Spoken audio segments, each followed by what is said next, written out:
Terkait dengan konflik yang terjadi di Gaza antara Palestina dan juga Israel. Sebelumnya kita tahu Presiden Prabowo Subianto merespon bahwa memang ada upaya untuk melakukan evakuasi terhadap warga di Gaza yang terluka untuk dievakuasi ke Indonesia. Sementara di gelombang pertama akan ada 1.000 warga Gaza yang terluka yang nantinya akan dievakuasi sementara. Bagaimana kemudian dampaknya terhadap Indonesia dan seperti apa, apakah ini bisa terrealisasi? Kita masih membahasnya dengan Mbak Dina, kemudian juga dari DPR juga ada Pak Sukamta. Mbak Dina dan juga Pak Sukamta, saya membaca di Harian Kompas ini soal Gaza dan juga Palestina termasuk juga Israel di halaman 4 soal upaya bersama demi Gaza perlu didorong begitu ya. Ada bacaan dari Pak Smith Al-Hadar yang merupakan pengamat Timur Tengah dan penasihat Indonesia Society for Middle East Studies begitu ya.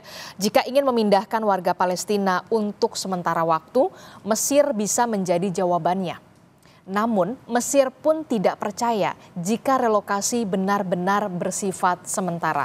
Inilah yang kemudian menjadi pertanyaan kita bersama begitu ya. Apakah benar ini akan dilakukan sementara ataukah kemudian jangan sampai ada kekhawatiran apakah ini upaya untuk kemudian mengosongkan Gaza begitu ya dengan warganya yang harus dipindahkan begitu ya. Tapi kita juga harus apresiasi betul apa yang dilakukan atau langkah yang dilakukan oleh Presiden Prabowo Subianto atas nama kemanusiaan untuk menghandle dalam tanda kutip warga-warga Gaza yang terluka begitu ya. Saya ke Mbak Dina dulu, Pak Sukamta. Kalau memang ini terrealisasi begitu ya, warga Gaza ini kan punya kewarganegaraan ketika dievakuasi begitu ya ke Indonesia. Statusnya akan seperti apa dan aturan internasional seperti apa? Benarkah ini bisa terrealisasi atau ada syarat dulu yang harus ditempuh oleh Indonesia sebelum nantinya niatan ini benar-benar terrealisasi, Mbak Dina? Oke, saya mundur satu step dulu mengatakan bahwa upaya Presiden Prabowo memang harus diapresiasi. Bahwa dibandingkan dengan periode sebelumnya di masa Presiden Jokowi, di mana Pak Jokowi itu nggak pernah ngurusin langsung sampai seperti ini turun tangan, itu perlu diapresiasi. Tapi Bapak, kita tidak perlu terburu-buru. Karena sejumlah aktor yang bermain di Timur Tengah itu selalu membaca situasi dengan lengkap dulu. Dan mereka itu bisa dilibatkan dalam proses damai karena mereka sudah puluhan tahun terlibat dan punya tadi akses-akses yang kok belum dibahas justru di sini ya. Tadi soal aliran dana untuk Hamas, aliran dana untuk Fatah. Karena pada akhirnya kita kan ingin Palestina kuat.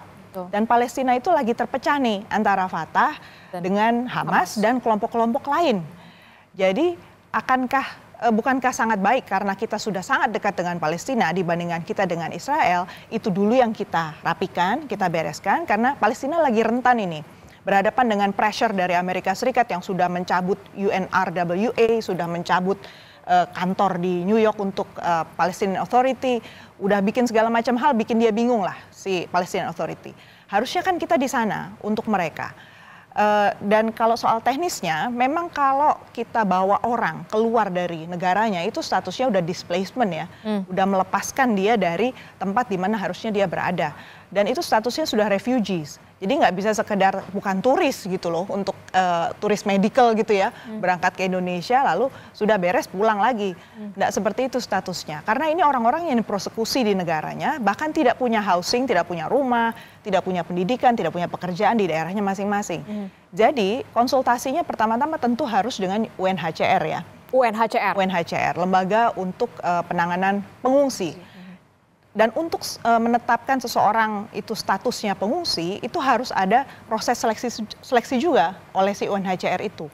Dan dari pihak Indonesia juga akan dilihat apa saja yang akan disediakan selama orang itu berada di Indonesia. Kita tidak bisa membayangkan yang di bawah hanya yang sakit. Karena kalau yang sakit itu udah sangat parah gitu ya, pasti keluarganya ada yang ikut dong. Siapa yang mau bertanggung jawab nanti pada saat perawatan, pengobatan. Lalu orang-orang itu akan ditaruh di mana? Dan kalau dilihat dari ketentuan PBB, satu-satunya treaty yang mengatur soal refugee, perjanjian internasional mengatur refugee itu 1951 plus protokol 1967. Dan di situ jelaskan hak apa saja yang harus diberikan oleh negara yang menampung si refugee sesementara apapun itu harus disediakan, mulai dari rumah, makan, pekerjaan, pendidikan, dokumen untuk mereka travel, dan mereka harus travel bebas di dalam negara tersebut. Harus dijamin haknya untuk travel di situ, termasuk hak agama, hak sosial, pelayanan sosial. Jadi dia nggak bisa diperlakukan hanya sebagai orang sakit, hanya di rumah sakit lalu dipulangkan. Itu harus kita antisipasi kan, hal seperti itu. Makanya kita harus komunikasi betul dengan pihak UNHCR, plus juga harus memikirkan antisipasinya. Begitu kita masuk ke sistem seperti itu, ada presiden seperti itu, dan kita apalagi ternyata kalau UNHCR bilang, oh ini harus masuk ke konvensi 1951 nih, berarti menandatangani. Berarti Indonesia sampai sekarang tidak kita masuk nggak ratifikasi. Jadi kita nggak punya tanggung jawab. Yang penting kalau ada orang datang kemari sebagai pengungsi, kita tidak melempar mereka kembali karena status mereka persekusi kan, dipersekusi. Jadi nggak boleh di refoulement namanya, dikembalikan kembali. Nah, kalau kita udah nerima 1951 kita ratifikasi, artinya segala pengungsi dari segala dunia, kita nggak boleh diskriminasi kan? Nggak boleh milih-milih? Nggak boleh pilih-pilih. Oh yang ini jangan deh, yang ini ya yang kita boleh. cuma mau Palestina aja nih kasusnya, itu kasus khusus ya nggak bisa. Jadi implikasinya sekali lagi itu tentu harus dihitung ya. Dan kalau kita mau menjadi leader di bidang kemanusiaan, saya setuju, tinggal jabarkan juga nih, konsekuensi ini sudah dihitung, sudah dilihat. Di Kementerian Luar Negeri itu secara struktural belum ada Pak, itu asumsi saja bahwa Wakil Menteri Luar Negeri itu langsung terhubung dengan direktorat. Bisa dicek ya, sudah belasan tahun kita mendampingi dan berusaha memperkuat Kementerian Luar Negeri ya. Jadi belum ada itu keterhubungan itu. Dan kalau dilihat Direktorat Timur Tengah di Kementerian Luar Negeri, fungsinya itu lebih membantu memperkuat hubungan bilateral. Jadi belum ada yang memegang khusus kasus Israel-Palestina ini untuk penanganan misalnya kemanusiaan. Belum konflik ada. Gaza dan Palestina. Atau konflik Gaza-Palestina belum ada. Jadi kadang-kadang saya diperbantukan mereka membahas soal isu itu. Tapi tidak ada deployment orang yang memang ahli di bidang itu, kemudian berkumpul di situ secara rutin mengikuti isu itu dan membangun kekuatan Indonesia di situ sampai punya strategi. Sekali lagi, kita perlu strategi kalau di Timur Tengah. Betul-betul harus kuat karena kita berhadapan dengan major powers dan negara-negara yang memang relasi kawasannya itu kompleks betul. Oke.